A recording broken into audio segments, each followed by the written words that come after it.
fan. If you've joined us before, welcome back. If you have not and you're new here, it's good to meet you.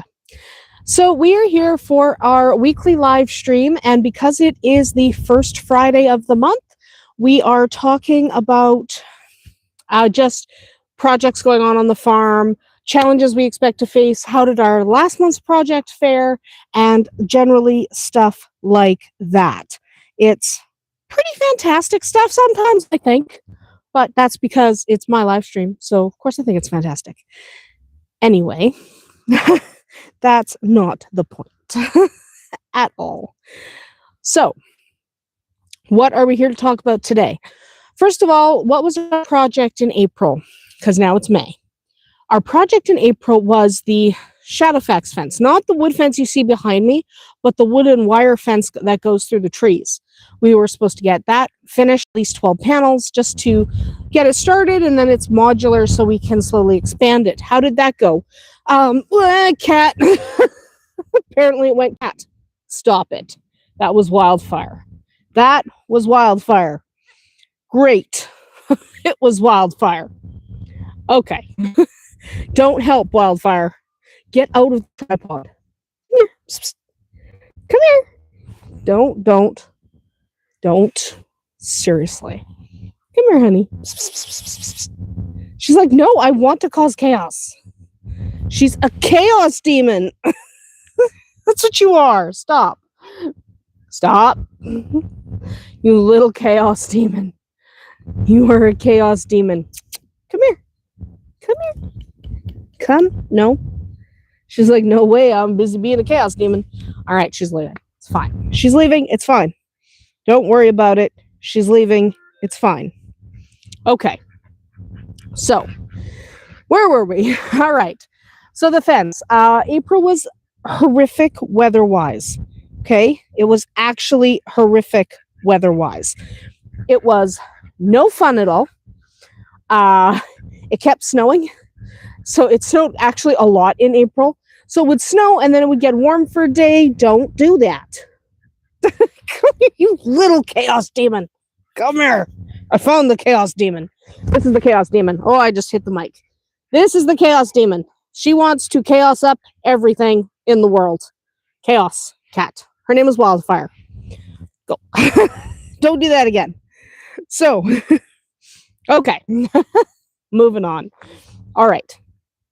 So, because April was so nasty, it kept snowing and then it would get warm for a day and then it would snow again. We didn't get very much done in terms of the fence. We got a couple of panels up, but we have to reposition them because there was still so much snow at the beginning of April. It took forever to melt because it was a cold month and it just kept snowing. Okay? It kept snowing. In fact, there's still, under one of our little manure piles back here, there is still a chunk of ice because it hasn't been that warm. Last night, it was bloody cold, actually, and this is May 2nd. And last night, it was bloody cold. There's frost everywhere. I'm still wearing the big gray sweater because it's cold. So we didn't get the fence finished. We are going to get it finished, hopefully, in the next 10 days or so, provided it doesn't snow. Yes, I know it's April, but frankly, April sucks. Okay? Because here in Manitoba, that's where we are, we're on the Canadian prairies, it can snow in April and May. So April sucked. And it's probably going to snow this weekend. Not this weekend, but like early next week. So even though it's May now, so that kind of is delaying our ability to get that fence done. But it is the plan. So we still are getting that fence done because Shadowfax keeps waltzing out of the pen. He just waltzes out now because there's a piece of wire that got taken down by a snowstorm. And so he just kind of, he's there now. It's right there. But he's eating. But he just kind of waltzes out. He's fine, by the way. When Shadowfax is out, he just kind of meanders. He's not a big problem. Unless you're filming, then he'll knock your camera over. Thank you, Lonesome. That's the rooster Lonesome. So, that was kind of April. It kind of got trashed by the weather. What are we expecting in May? To get that fence done. And I would really like to get the Rex rabbits, the girls, a pen that is less, escapable. If you've been following a while, you will know the saga of Trunk, the Rex rabbit who escaped pen and was on the ramble for 3 weeks. So my goal in April is to, it's May now. My goal in May is to, 1, get that fence done, 2, get that pen up, or at least get a bunch of lumber for the pen. So we definitely want to get moving on that if it doesn't snow. So if it snows next week, which they're saying it's going to, we're going to have some really nice days. Like this weekend is going to be really nice. And then we are going to have some days that are literally bloody cold. Okay? We're going to have some days that are just nasty cold. So because of that, we're not expecting to get the rabbit pen done. Thank you. But at least we want to get Shadowfax's fence up. Is it important? Yes and no. Does it matter that he escapes? Not really. We deliberately let him out every day to graze, so he's fine. And it's actually really windy today. That's not fun for me. Anyway, the real meat of Farm Talk is taking questions. Now, I have a bunch of questions that were submitted beforehand that we're going to get to. And if you are watching and you have a question, you can submit it in the chat and I will try to get to it. If you're watching this as a VOD, so the live stream's already over, but you're watching it anyway, you can drop your comment or question in the chat anyway, in the comments. Drop it in the comments and I will add it to next month's Farm Talk if we get that far. I don't know, day by day around here. So we will add it to next month's rotation if you drop your questions in the chat, in the comments. If you drop them in the chat live, I will try to answer them while on screen. But either way, I'll try to get to your questions. Thank you. So I have questions that I learned how to sideload things so I could put them on my e-reader. I'm not that tech savvy, but I did learn how to sideload things onto my e-reader this week. So yay, that's exciting. So now I can sideload things, and now I have questions on my e-reader instead of having pieces of paper that blow away in the wind. Good for me. But the questions come from YouTube or Facebook or just general questions that people email me, things like that. I've kind of curated a bunch of the questions, and the idea is not to have too many questions that are like almost identical. So if I don't answer your question, it might be because I'm already answering a question, already have answered that kind of question in that same live stream. But it's okay to ask a question that I've answered in previous live streams because not everyone watches all of them. That's fine. So the first question on my list here is, what made you want... Okay. I don't know where all the birds are going. They're going on a walk. There's a whole bunch on the other side of the hill. They're going on a walk. Okay. Not the point. But everyone's just, going that way. Okay. Not the point. First question. What made you want to start hobby farming? I didn't. I'll be honest. So I grew up around farm animals, horses, pigs, that kind of thing. And my great-grandparents were some of the original homesteaders in Alberta. Not the way we currently talk about homesteaders, actual go out to Alberta by yourselves on all this land and hopefully you survive the 40 below winter kind of homesteaders. That's what they were. So they had cattle and chickens, and my grandma grew up on a farm and my mom grew up on a farm, and I grew up on not a working farm, but more like a hobby farm with pigs, but we visited working farms a lot because family. So I didn't really think I wanted to get into that because we'd been around it, and I wasn't really on board with that. However, my oldest son wanted to get chickens. Why did he want to get chickens? Well, he wanted to get chickens because my best friend got chickens, and he looked after them for a weekend while they went away, and he's like, Mom, I got to get chickens. I'm like, all right, I know chickens. I've done this before. I didn't necessarily want to. It had been a long time for me. So we got chickens for my son. And then my other son got a couple of rabbits. And I was like, okay, fine. But I'm not doing the work.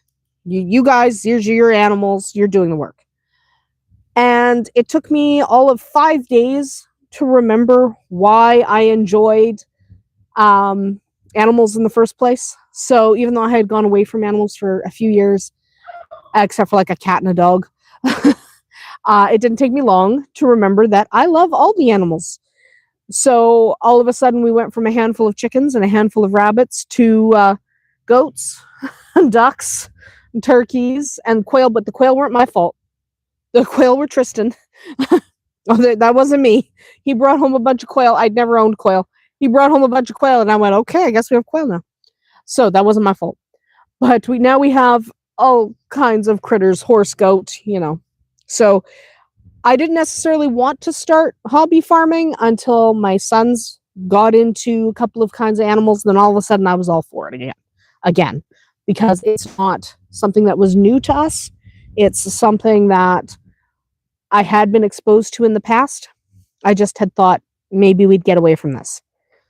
All right, next question that I had on my list. Remember, you can drop questions in the chat if you like, or you can send questions to me on Facebook and I'll add them into next month's live stream. What animals did you start with and why? Okay, I kind of just answered that one. Chickens and rabbits. We started with the chickens because that's what he wanted. And we started with the rabbits because we went to a livestock auction and Rowan wasn't interested in really getting any animals. He just had to come because I couldn't leave him home. And then he met this rabbit named Branch. It was an Opal Rex buck, and he fell in love. And that was the end of that. And he then had a rabbit, and then he had more rabbits. And then he had more rabbits, and then those rabbits had babies, and he had more rabbits. So he has many, many Rex rabbits over that way. Many. So that's basically how the chickens are in the bush crowing. But that's basically how we got started with the chickens and the rabbits. So those are what we started with, and that's not where it stopped. Next question was, what's the hardest part of running a hobby farm? Now, you're going to get a lot of answers to this because what's hard for one person isn't hard for another. So some people might say they hate mucking out the stalls. That's the hardest thing to motivate yourself for. Some people don't like having to get up early before work. Thank you. Interrupting roosters. Some people don't like getting up before work and having to look after all the animals. Some people really don't enjoy that. So your answers will vary. For me, it's when you're losing them. So there's a saying amongst hobby farmers and farmers in general that if you have livestock, dead stock, and that doesn't mean you lose a lot. So we rarely lose an animal.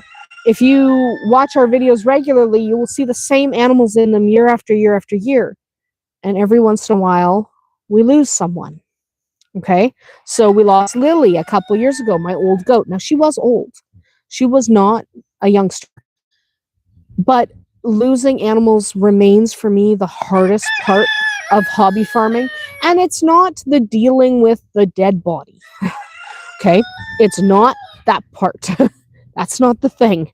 It's not having to deal with that. It's the emotional loss, because we love every single animal we've got. We are desperately in love with Arwen the goat and Lonesome the rooster who's walking that way. And the silly cat that was knocking over the tripod at the beginning of the stream. Wildfire. We are absolutely in love with each one of them. So losing even one baby rabbit is devastating for us because we love them all. So for us, the hardest part of hobby farming will probably forever be losing them. You don't lose a lot, but losing them here and there. What's your favorite animal on the farm and why? Okay. So, specific animal, if I'm picking a type of animal, so a species, that's going to be goats. But if I have to pick one specific animal on the farm, and only one, it's going to be a tie between Tequila, the Great Pyrenees, and Peregrine Falcon. He's not on the farm. He's just flying over. He's pretty. We have peregrine falcons here, yes. So, peregrine falcon flying right overhead. But it'll be a tie between Tequila, the Great Pyrenees, and Gwen, the barn cat. Those are my two favorites. I absolutely adore them both. And I know it's like, well, that's just a cat and a dog. Yeah, but they're integral parts to our farm, right? The cats take care of the rats and the mice, and the dogs keep the coyotes from eating our chickens.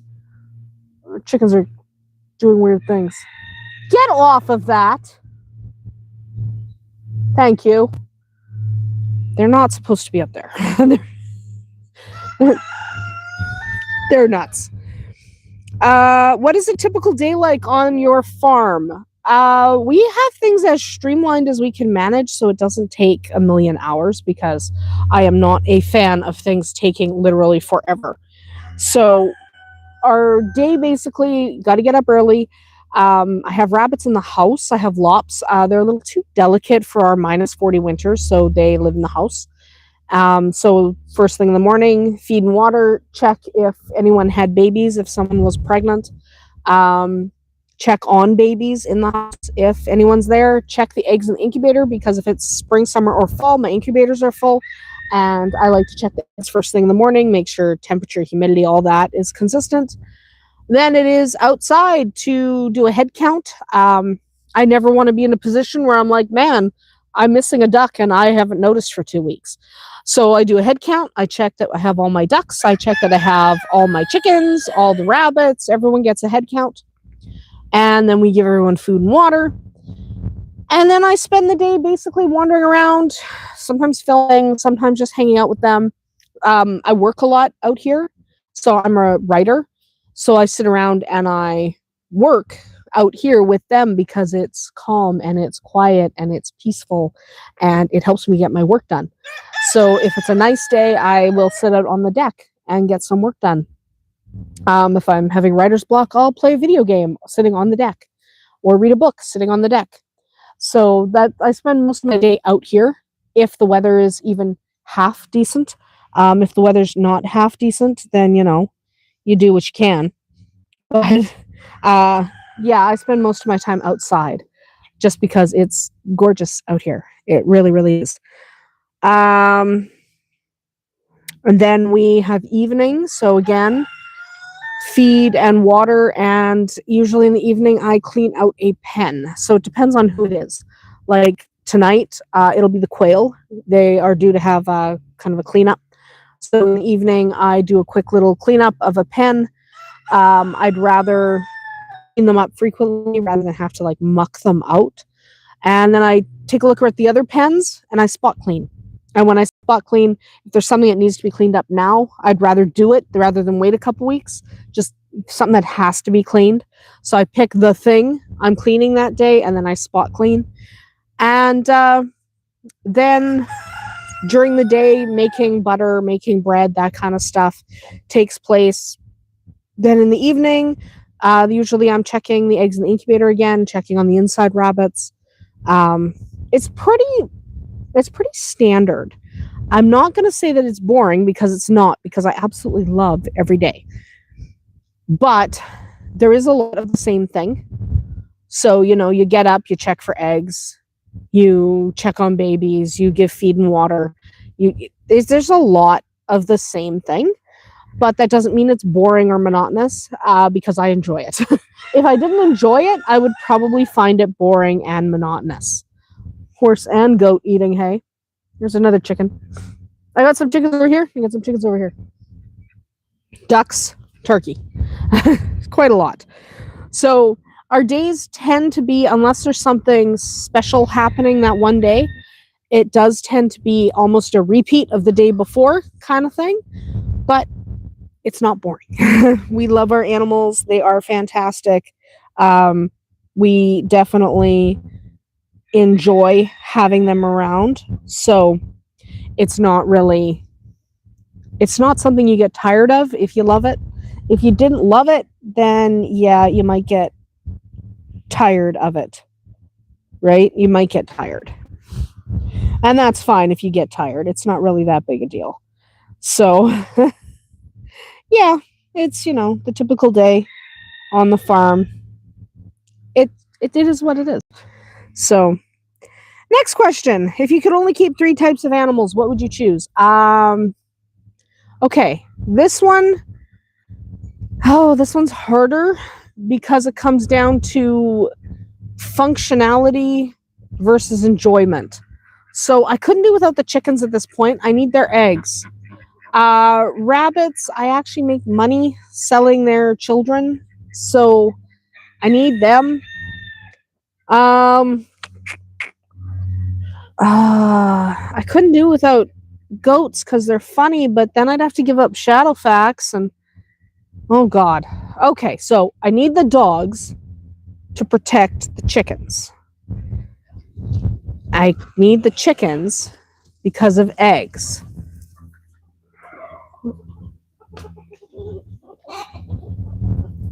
Okay, weirdos. All right, there's weird stuff happening behind me. Weird stuff happening.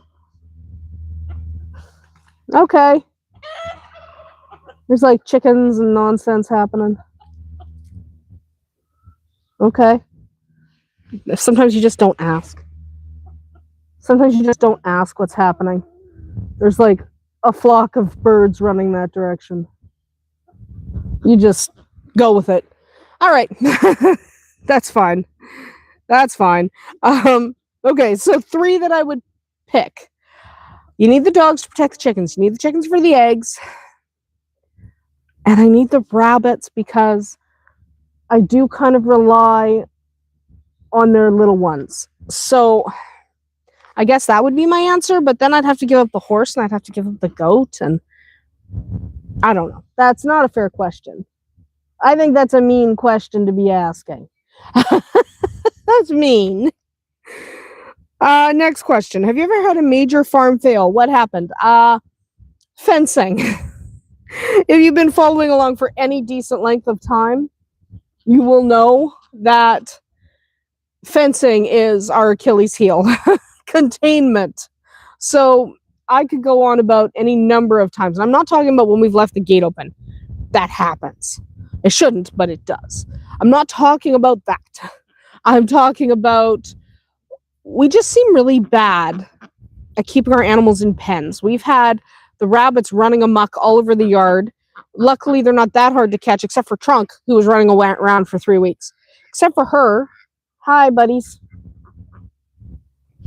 So, except for her, it hasn't been that bad with the rabbits. It's easy to catch them. And then Shadowfax is constantly escaping. That's our fault for not finishing the fence. Yeah, the quail get out because I forget to shut the lid. That's on me. Luckily, tequila helps catch them. Things like that. So, what's our biggest fail? Fencing. Containment. That's our biggest fail. What do you wish you'd known before starting your farm? That one is going to be, I wish I'd known how much it was going to cost. Like I said at the beginning, I had been out of doing animals for a long time. The last time we had things like a pig, I had been fairly young and I wasn't the one paying for it. So when we re-entered the world of keeping animals, keeping livestock, I was shocked at how much things cost, from a bag of feed to a laying hen. And now it's even more expensive because it's been years now since I've been back with the livestock. And it's even more expensive now than when I started. So I wish someone had told me, do you have 10 grand? Because you're going to want 10 grand so that you can get all the stuff you want. Because sometimes you don't need it, but you want it. So it would have been nice if I had had a ballpark figure in mind. But I was like, I'll just get the animals. It's not a big deal. Well, it's more expensive than you think. What's your favorite season on the farm and why? Easy answer, fall. I love fall because after the first frost, the bugs are dead. We have a lot of bugs in the summer, like crazy bugs. So the bugs are dead and it's still warm enough that I can just wear a sweater. I don't have to, bundle up yet. And the days are still long enough, but the sun sets early enough that I can have bonfires earlier in the day and have, the ambiance. So definitely fall is my favorite season, hands down. And I love Halloween, and that happens in the fall. So yeah, fall.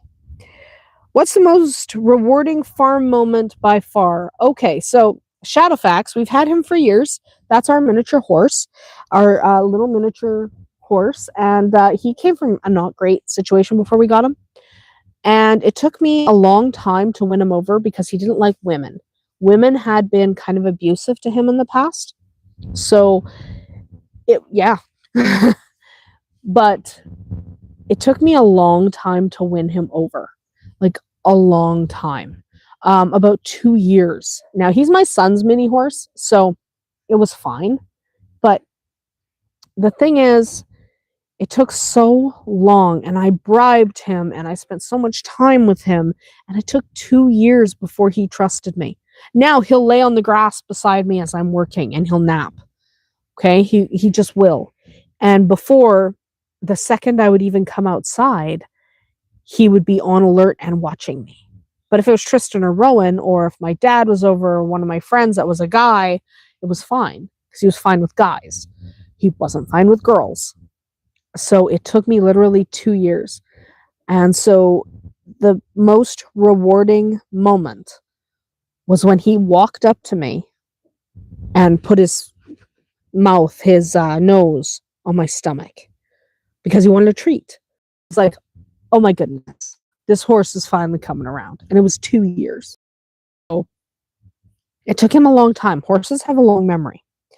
So yeah, that was the most rewarding farm moment by far. Okay, and he's right there, him and his big butt, because he loves his snacks. So that's definitely the moment I loved the most, and the one that I will remember forever. Do you name all your animals? Any favorite names? Everybody has a name. I do not ever want to have so many animals that I don't have a name. Okay, now sometimes we don't give them a name right away. Like Lonesome the rooster, the black rooster that walks around by himself. He didn't have a name right away. We weren't sure what to name him. It took a little going back and forth, like, do we like this name? Do we like that name? And sometimes the names come about organically, like they did with him. We called him Lonesome because he doesn't like to be with the flock. Like right now, most of the flock is over that way. Okay? Lonesome is on the other side of this coop over here. He's by himself because he wants to be, not because he has to be. He just prefers to be alone. So it made sense to name him Lonesome. The animals don't get a name right away. Some of them absolutely do. Some of them have a name before we bring them home. Like Tristan always knew when he found a little white mini horse. I know he's not technically white, but he's also not gray. He's actually a Palomino Pinto. I know he doesn't look it, but I swear he's a Palomino Pinto. But Tristan wanted a little white mini horse, and he wanted to name him Shadowfax from Lord of the Rings. So that pony there already had a name before we brought him home. Now, he has a registered name because he's a registered mini horse, but nobody ever called him by his name, by a name at his previous home. So he didn't know what his name was. So he figured out pretty quick that when Tristan said Shadowfax, that meant him. So, next question. How do you balance farm life with personal life or burnout? I don't leave home.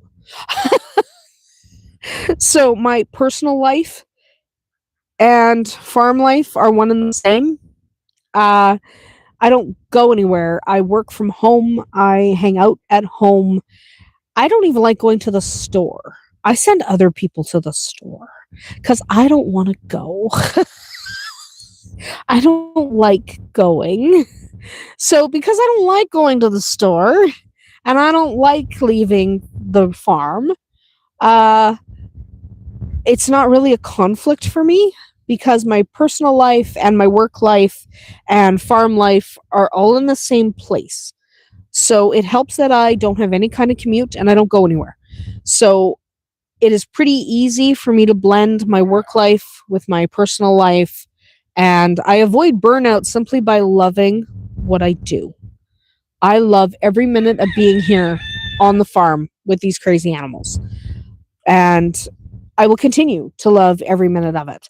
So because I love every single minute of it, I don't have a problem with burnout. Okay? So that's how I avoid it. What's your favorite animal breed to raise? Okay, I'm going to say species is probably what you meant. Rabbits. Okay, I like to breed rabbits. I like breeding the chickens, and I love having the kittens. And when we do eventually have puppies, I'm going to love doing that because I need more livestock guardians anyway.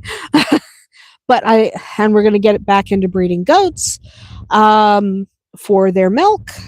But if I had to pick one thing, it's the rabbits.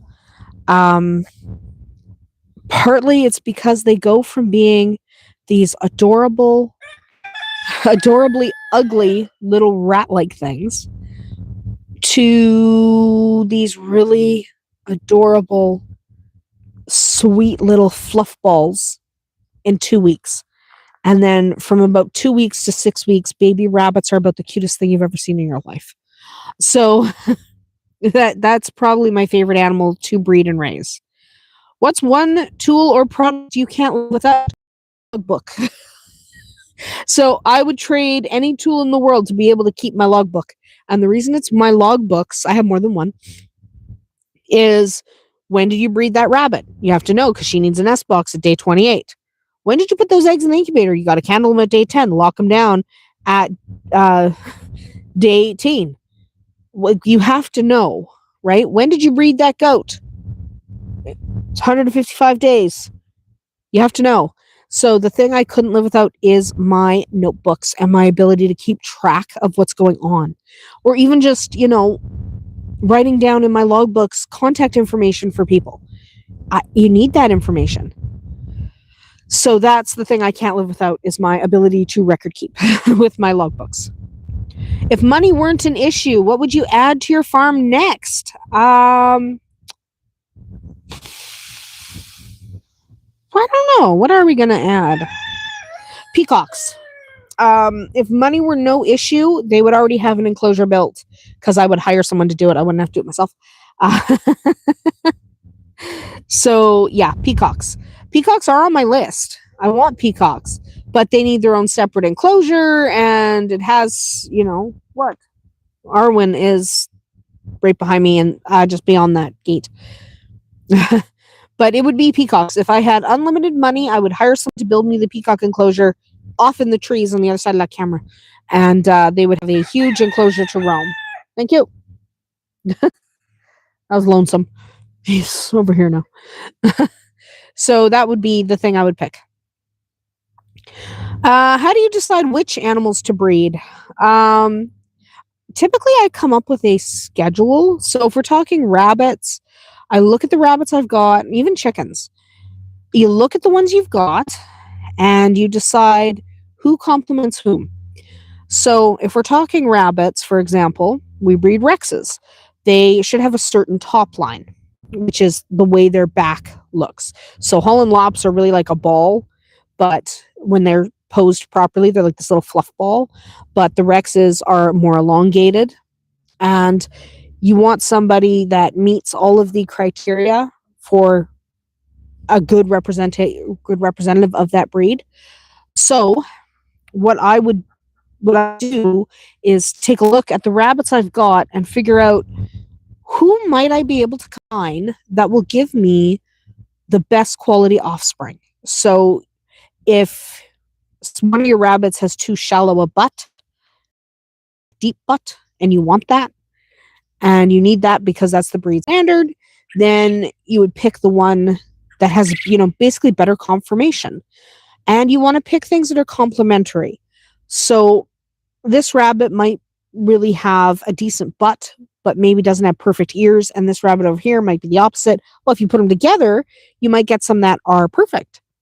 So there's a lot that goes into choosing which animals to breed and when.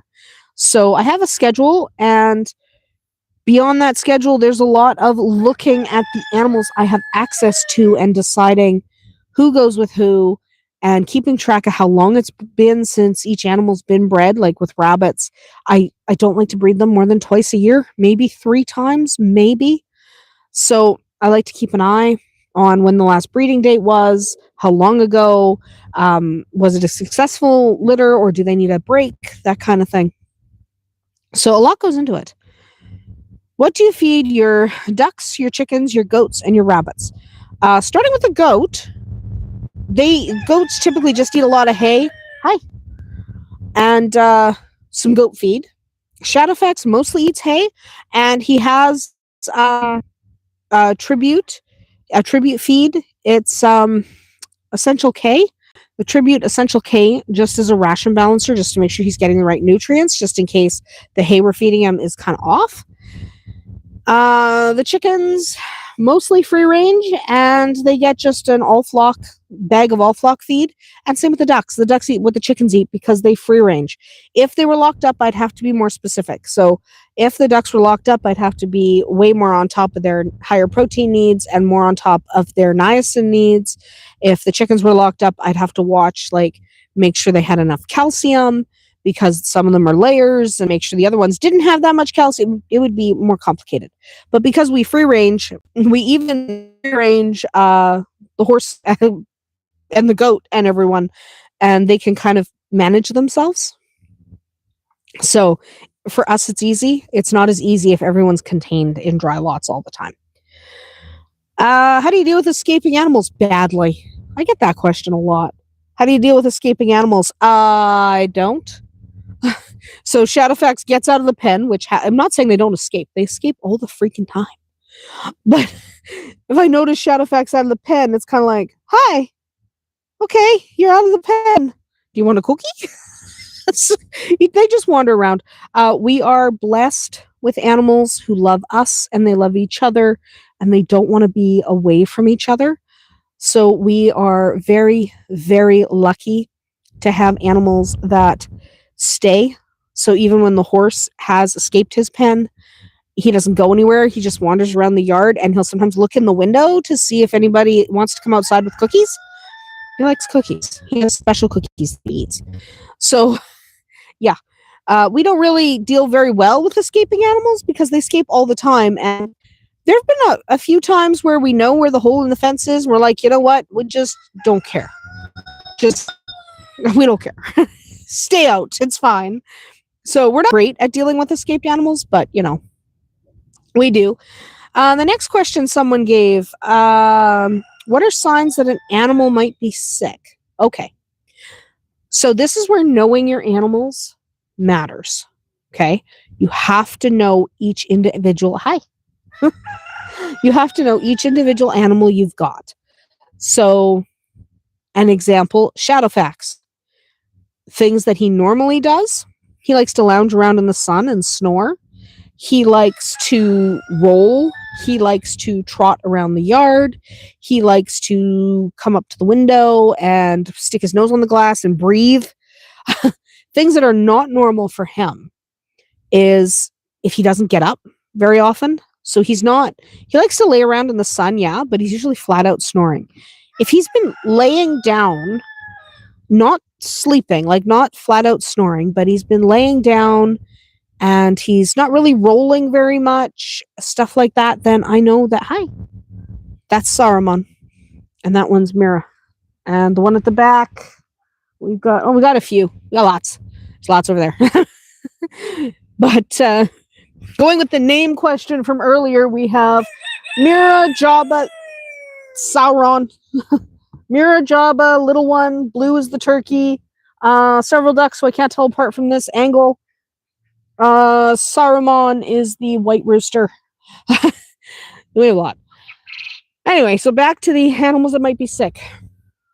So around and not sleeping, but staying in one spot, and he's not really energetic. His eyes are kind of dull and his head is kind of hanging. Something's up. So the best way to spot illness in your animals is to know them and know what is normal for them and what is not normal for them. Because it is not normal for Shadowfax to stand there with his head down all day. Okay, something's wrong. It's not normal for Arwen to be super active because she's a fainting goat. So if she's really agitated, something's wrong. It's not normal for Blue, the turkey, to hang out in the coop all day. That would be weird. If you're trying, huh? That was an attempt at a crow. So if Blue wouldn't... That's my white rooster, Saruman. He can't crow to save his life.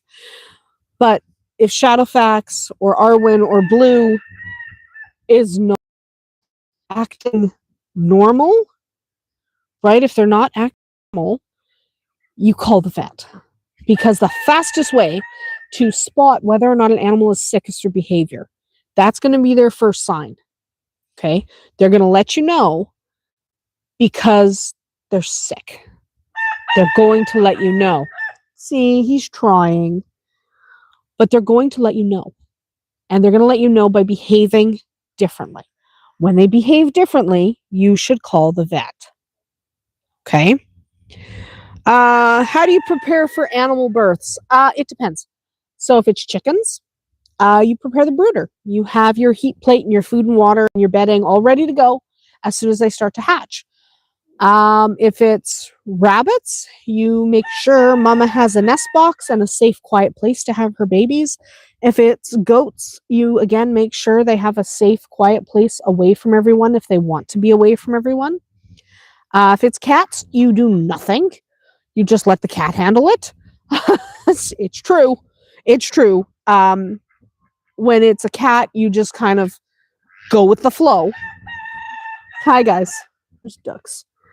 So it depends what it is. If it's a livestock guardian dog, you make sure they have access to a safe area. You keep an eye because sometimes dogs need help. Cats don't typically need a lot of help. Dogs might sometimes need a little help. Hi, we got ducks. Ducks coming to hang out. Ducks hanging out. So that's what we got going on right now. Hi, guys. So it depends kind of on what type of animal you're expecting. If you're waiting on goats, you make sure you have your vet's phone number. Same with horses. Depends what you're expecting. So it depends on the animal that you're breeding, but generally you make sure they have a clean, dry, safe location to have their babies in. And you have, like if you have goats, you have a kidding kit, or you have a full kit if you are breeding horses, or, you know, you have the stuff on hand that you might need and hope you don't need it. And if it's something like a cat, you just let the cats do their own thing. Like when our barn cat is having babies, because I need more barn cats, you just kind of go with it. Like they're cats. So it depends on the animal. Goats, horses, cattle may need more intervention than a rabbit or a cat. So you have to kind of go with what that particular species needs for when it comes to help from you when they're about to have babies. You kind of have to manage that by having some knowledge of the species before you breed them. Next question. What's your advice for someone getting their first livestock animal? Do your research. The number of people who go to Tractor Supply, bring home 6 chicks, and then hop on Facebook and go, hey, I got these chicks. What do I do? Is appalling. Okay, so do the minimal research. Do the absolute minimum so that you know they need a brooder, they need food, they need water, they need chick starter specifically, and they need a source of heat like a heat plate. Do the bare minimum. Also, know things like, when are these chickens going to lay eggs? Because that's probably the most annoying question. My chickens are 2 months old. When do they start laying? Anywhere from 5 months to a year old, depending on the breed. So do the bare minimum research before you bring home that animal. That is my advice for someone getting their first livestock animal, and know that each type of animal is different. Okay? So chickens are not ducks. Ducks are not turkeys. Turkeys are not quail. Quail are not rabbits. Make sure you've done the individual work that needs to be done to understand what each individual animal needs. Okay? How do you protect your animals from predators? Livestock guardian dogs. That is what's worked best for us. So we've tried other things. We have tried having the Fort Knox of coops and stuff like that. However, the thing you need to know about where I live is we have bears. Okay? And people in bear country know that if a bear is determined enough, they could get into your house. So because we live in bear country and we have coyotes and we have foxes, the most efficient way to protect our animals from predators is a livestock guardian dog. And some people will start saying, well, wouldn't it be easier to, for example, eliminate the predators? No. That requires sitting out here all the time, ready and waiting to take care of the predators. However, I'm not going to do that. I would like to go to bed at some point. So, no, for us, the most efficient way is livestock guardian dogs. If you are going to get into hobby farming, I do recommend you look into livestock guardian dogs. If you don't have a ton of experience with them, one of the best breeds to start with is the Great Pyrenees. They're a little bit easier to handle than, or a Maremma. They're a little bit easier to handle than something like a Caucasian Shepherd or a Kangol or something like that. They tend to be a little bit easier for entry-level people to handle. So I would consider looking into livestock guardian dogs if you're going to have livestock, because that's their function. How often do you trim hooves or check nails? For the horse and goat, typically every about 2 months. During the summer, they get their hooves trimmed, and our winters are so cold that hoof growth literally stops. So we don't worry about them in the winter because they literally just don't grow. And then March hits and all of a sudden they're like, rah, growing. And then it's back on every 6 to 8 weeks again. When it comes to checking nails, I kind of check everyone frequently. So I check rabbit nails usually at least once a week when I'm doing body checks, and I trim them if I need to. Chickens, same thing. I like to take a look at their nails to see if they need to be trimmed. They don't usually need to be trimmed, but every once in a while, yes, you do need to trim them. So yeah, I like to check. Do you vaccinate your animals? Why or why not? Yes, because it is a height of stupidity to, for example, lose your dog for rabies, like lose your dog to rabies because you just don't want to vaccinate them. That's actually the height of stupidity. It's the height of stupidity to not vaccinate Shadowfax against equine encephalitis because, oh my God, I would rather them have their basic vaccines of things that they could encounter. So again, it kind of depends on where you live. What is a potential where you live? So my rabbits are vaccinated against RHDV, which is rabbit hemorrhagic disease. I always forget what it stands for, but it's rabbit hemorrhagic. And they're vaccinated for it because it's rampant in our area. I don't want to lose all of Rowan's beautiful Rex rabbits to RHDV. That's stupid. There's a vaccine and my vet has it. So it doesn't make sense to not vaccinate them. So why do we vaccinate them? Because I would not be able to forgive myself. Okay? The car drove by and the ducks are all running this way because they get nervous. You guys are okay. I'm right here. The cars was way that way. You guys are fine where you are.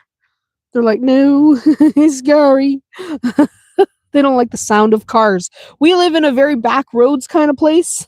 So a car going by is like once a day. So they get a little nervous. They're not entirely used to cars. And it's not even close. It's like way that way. But, they can hear it and it freaks them out. Anyway, so yeah, we vaccinate because I am not losing my animals just because I'm being stupid. Okay? There is enough loss in the livestock world that I don't need to lose an animal. And now, not all vaccines are available in all areas. And even if they are, for example, Merrick's disease, I hatch most of my own chickens. Merrick's disease, you get 1,000 doses at a time, and it's very expensive. And once you open it, you have to use it. And I don't hatch 1,000 chicks at a time. So something like that does not make sense. But for the ones that make sense and are at least sort of affordable, I don't mind paying money, but I'm not buying 1,000 doses of Merrick's vaccine a week when I hatch out 10 chicks. 10, 12, even 40, 50 chicks. I'm not doing that. So sometimes you have to use a little bit of common sense and just go, look, I can't afford to buy that every week and vaccinate my chicks for Merrick. So my chicks that are here that I hatched myself are not vaccinated for Merrick's. I would like them to be, but that's not going to happen because it's just too expensive. It's not going to happen. How do you handle worming or parasite control on the farm? Through fecals. And yes, that means the vet collects a sample of their droppings, of their poop, and checks to see if they have any worms or parasites, and then figures out which worm or parasite it is, and we treat the one we're supposed to treat. We don't blanket deworm. And the reason we don't blanket deworm is it doesn't work well. Now, a lot of people have no choice. So if you don't have a livestock vet that can do fecals for you, it can be more difficult to check. But if you can, the best method is to simply use fecals. Get your vet to do a fecal and tell you which dewormer you need for that parasite, because then you are actually treating what they have. You might need ivermectin, but maybe that parasite doesn't respond to ivermectin. You guys are weird. So maybe they don't respond to ivermectin, and if they don't respond to ivermectin, then maybe they respond to a different dewormer. So you have to check. That's what we do. We have the vet run the fecals, and he tells us what we're treating. He'll tell us, you need this, this, and this. Okay. All right. That's what we'll get. Do you grow your own food? If so, what do you grow? Okay. Sort of. We try. Like I said in my self-sufficiency video where we talked about self-sufficiency, it's mostly unrealistic for people to grow all of their own food all the time. But I do have certain things I love to grow. So I love to grow tomatoes. We grow a whack ton of tomatoes. Okay. We grow so many tomatoes that it borders on ridiculous. But we make a lot of tomato sauce, so I need the tomatoes. We grow a lot of corn because I really like roasted corn as a thing that I can freeze and throw in literally everything. So I grow a lot of corn and I roast it and then I freeze it. And it's fantastic. It's in your soups, your stews, your rices, your stir fries, all that good stuff. I don't know where those ducks are going. They're like insane. So I love growing stuff like that. We grow a lot of peppers, cucumbers. I love to grow cucumbers because I like making pickles. So you got to grow pickling cucumbers if you want pickles. So yes, we grow quite a bit. Obviously, we're just not going to be able to grow everything. How do you compost animal waste or use manure? Well, we use manure piles, basically, giant manure piles. And we are very careful that we don't ever use any like dog or cat waste in those because they harbor bacteria and it's just not necessarily safe for food crops. I did a whole video on this yesterday where I talked about it. So, which is probably why that question ended up on my list. But we compost the rabbits, the chickens, the quail, the horse, and the goat. We compost all of that. We let it break down, and typically we let it bake for at least a year or until it looks like dirt. And then we switch piles and we start a new pile, the old pile. Do you make your own animal feed or treats? I make some of my own animal treats. I do not make my own animal feed. Why don't I make my own animal feed? It's not cost efficient. So our food that we buy, like the chicken feed and the goat feed and stuff like that, is made locally. A local company makes it.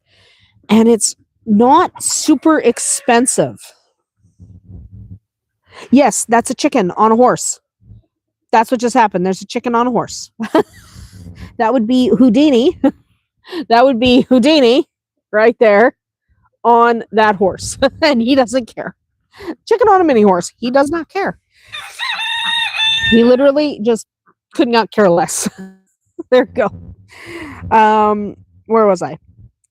So I don't make my own animal feed because it is not cost effective to do so. So if I buy all the ingredients to properly balance a chicken food, it will cost me more than just buying the bags of feed from the local company.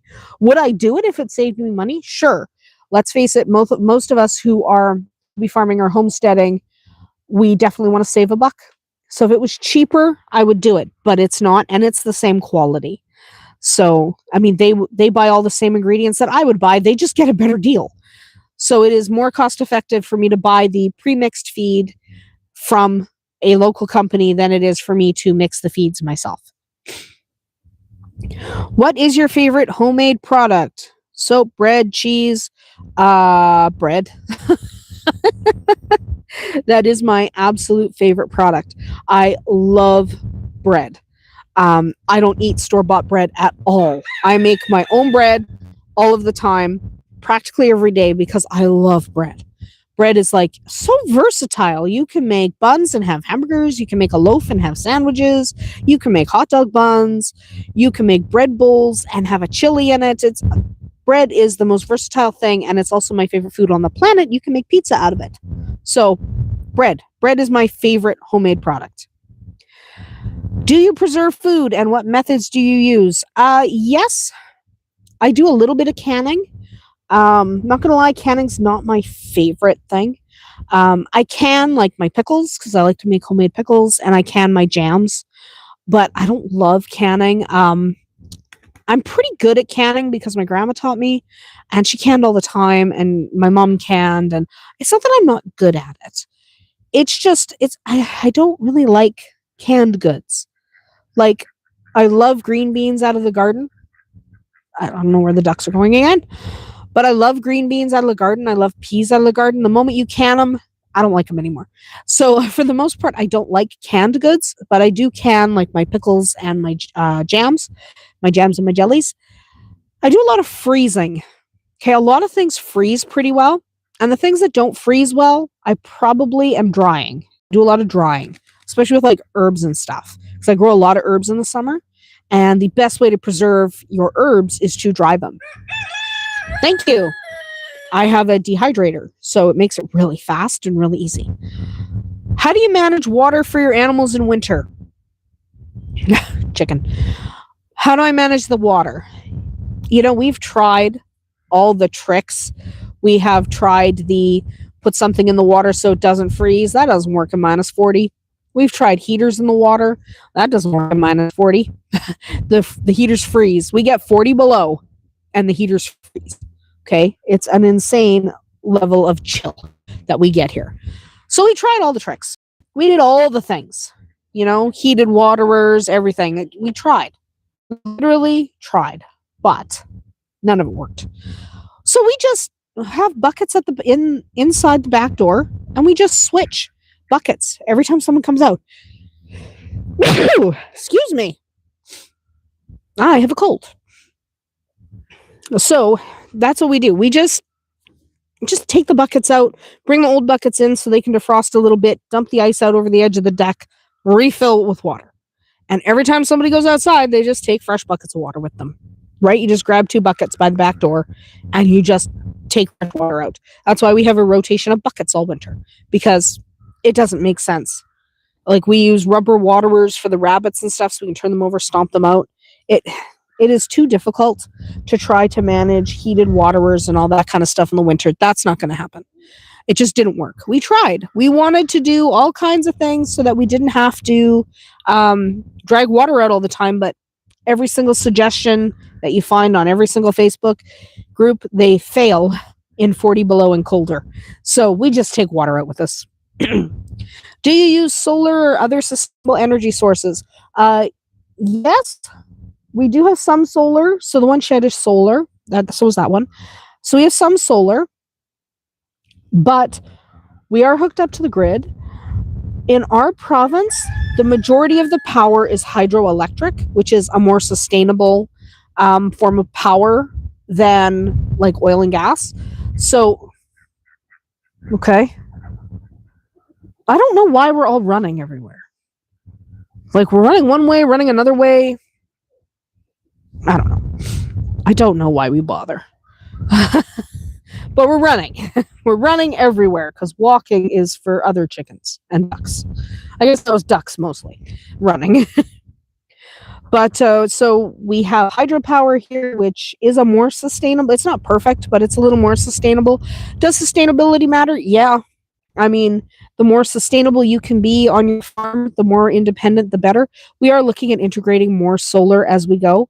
So I would like to convert the gazebo to solar, but that's going to take a couple years because I got so many projects on the go. So we are converting to more solar. Does it work when we're this far north? Yeah, it's fine. What advice do you have for people who want to be more self sufficient? Start small. Pick one thing.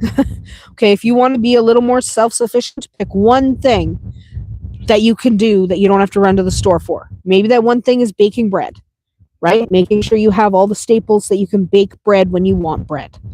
Maybe it's making your own butter, right? Maybe it's getting some chickens and collecting the eggs every day. If you want to be a little bit more self-sufficient, pick one thing that you can sustain. Because if you try and do all the things all at once, you're going to get burned out and just give up on all of it. So if you do want to be a little bit more self-sufficient, small steps, incremental. How do you plan for winter on the farm? We make sure everyone's had a vet checkup. That's really important to us. We make sure everyone has seen the vet so that we are healthy and happy and at a good weight. Everyone going into winter, we don't want anybody too skinny. Too skinny is the kiss of death in the kind of winters we have. We definitely try to make sure all of our housing is winterized, adding insulation if it's necessary, making sure doors properly closed, things like that.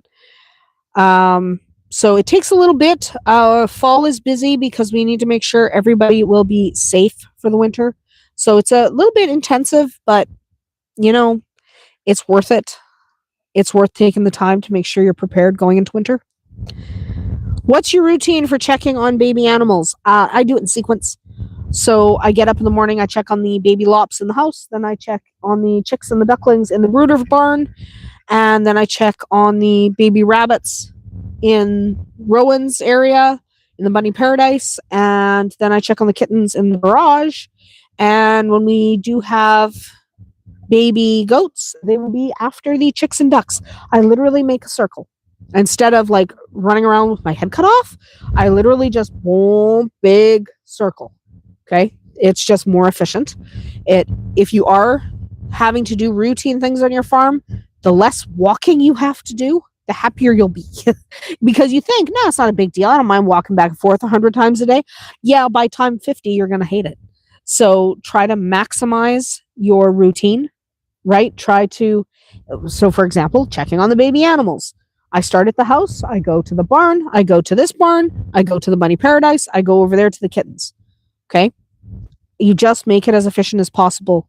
You will be so much happier if you streamline as much as you can so that you are not doing 100 things a day. If you can manage to only do 50 things a day, it won't be so bad. How do you handle loss on the farm? It's hard for us. I'm going to be honest. Loss is hard for us. And it's because it looks like we have a lot of animals, but we have actually a relatively small number of animals. They all have a name. They are all my favorites. So if you've been following along with the farm vlogs, my biggest thing right now is I can't bear to sell any of my kittens or my bunnies or my ducklings. So we're going from a small number to a large number very quickly. But everyone has a name. I love them all. And I can't bear to lose anybody. So loss on the farm is particularly hard for me because if, for example, Donald is the duck standing beside me here, that you can't see in the camera because he's too close to the camera. But Donald, I would miss him dreadfully. So we treat them with respect after they've passed.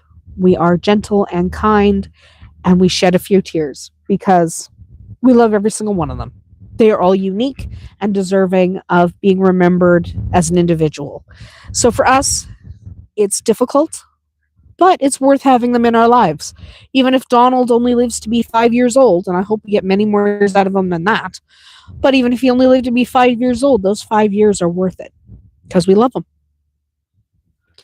What are your thoughts on rescue animals on hobby farms? Okay, it depends what animals we're talking about. So if I've taken in rescues, I've had Arwen the goat is a rescue. What else have I taken in? Arwen the goat is over this shoulder right there by the gate, the white splotch by the gate. That's Arwen the goat. She was technically a rescue. I've taken in rescue chickens. I've taken in rescue rabbits. What I would say is that you be set up for quarantine. Rescues desperately need to be quarantined 30 feet for 30 days. So if you're not set up for quarantine, you don't want to take in rescues. When it comes to, you also want to have access to a really good livestock vet, because rescues, almost without exception, come with a health issue you didn't know about. Okay? Sorry, I have a cold. But you definitely want to be aware, okay, of potential health issues that are going to pop up. So vet, have your vet on hand, because something's going to go wrong. When it comes to rescue dogs, I am less of a fan. I know I love rescuing, and my friend rescues dogs all the time, but here's the thing. If we had gone with rescue dogs, let's say they were 6 months old, I'm not sure they would have successfully bonded with our animals. Okay? So it depends on what it is. I am not a fan of rescue guardian dogs. I will not take in a rescue livestock guardian only because of the unpredictability. I don't know the history of that dog. I don't know if they're any good with the ducks. Our dogs are fantastic. Okay, they're absolutely fantastic. But they were raised with them. I would be very uncomfortable with a rescue Great Pyrenees running around with my livestock. It's just not something I'm interested in. I know it works for some people. So when it comes to rescues, oh, there's a rabbit. That's one of our rabbits. It's okay. She's fine. It's not that big a deal, but probably should have closed that gate, Rowan. Okay, never mind. He's got her. He noticed. That's funny to me. Okay. So if you're going to take in rescue animals, you need to be prepared and you need to be set up. You need to have access to a vet. And if they are a cat or a dog that is an adult, you need to take measures to protect your livestock from that rescue animal. There have been quite a few tragedies where somebody goes, well, it's fine because it's a Great Pyrenees and they're great with animals, other animals. Yeah, if they're raised that way. Hi, DK. Yes, I know. One of the cats is here. Hi. What? You're a good cat. Oh, isn't my cat? Oh, this is a different cat. Different cat than the one that joined us at the beginning of the live stream. This is DK. He is our big old tomcat. He's a great cat. He's one of the best tomcats you'll ever meet in your life. So that's DK. And I just dropped my thing. But that's DK. Love DK. Everyone should love DK. He's a wonderful cat. So, goobers. So, yeah, I'm not against. I am not against rescuing, but I am against rescuing with your eyes wide open. Okay? Make sure you know what you're taking in. Get as much history as you can, and be prepared for things to go sideways, because they usually do. You can cope with things going sideways. We cope with things going sideways all the time. But you need to be prepared for that so that you're not shocked when something doesn't go perfectly. Because rescues are not perfect. If you go into it knowing that your rescue animals, your rescue rabbits, or your rescue chickens, or your rescue livestock guardian dog, whatever it is, isn't perfect and is going to need time to adjust, time to settle in, and will have some health problems and all that, then you are going to have more success integrating rescues onto your farm than you will if you just blindly think it's going to be fine. How do you handle unwanted roosters or extra male animals? Okay, I love roosters.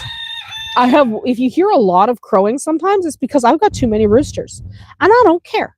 I love roosters. Now, ours free range, so lots of space. It's fine to have this many roosters. If they're confined, you may have to limit how many roosters you have. Okay? You may have to handle that a little differently than we do, but we don't get rid of an animal just because it's a boy. Now, I sell rabbits. I sell extra rabbits for some cash. Hi, guys.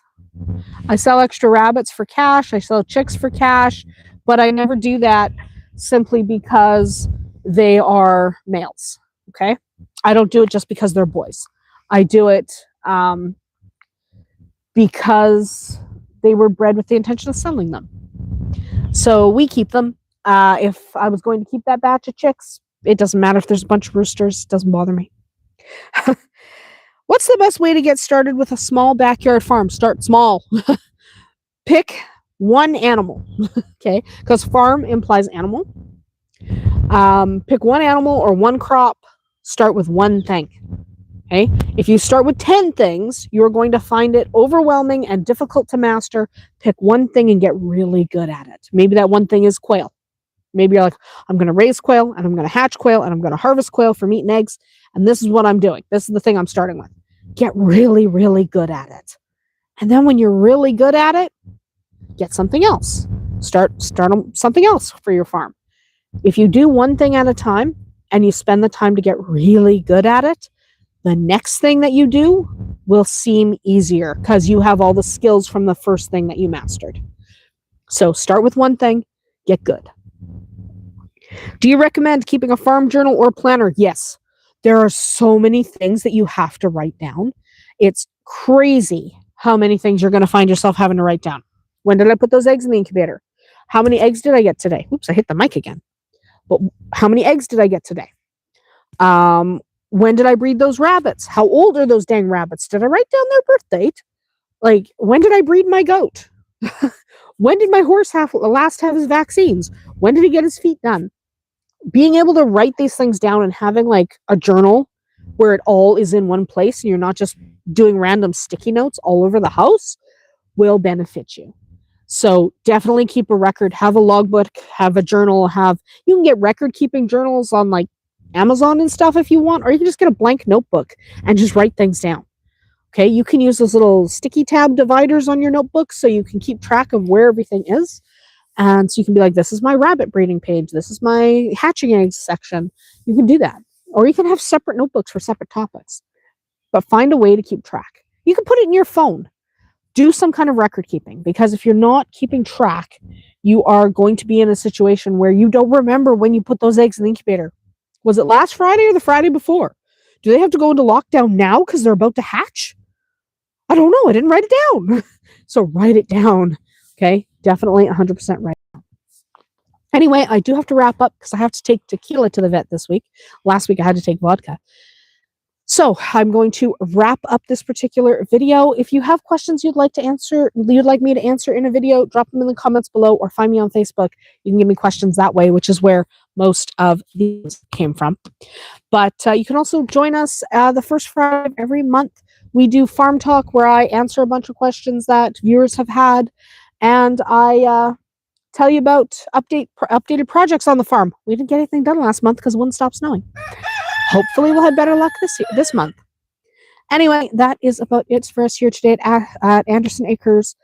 Drop a comment below if you do want your question answered if you're watching this as a VOD, or join us next month for the live stream and you can ask your question live.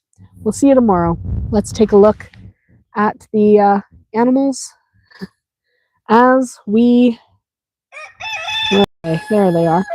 As we sign off here. We'll see you tomorrow.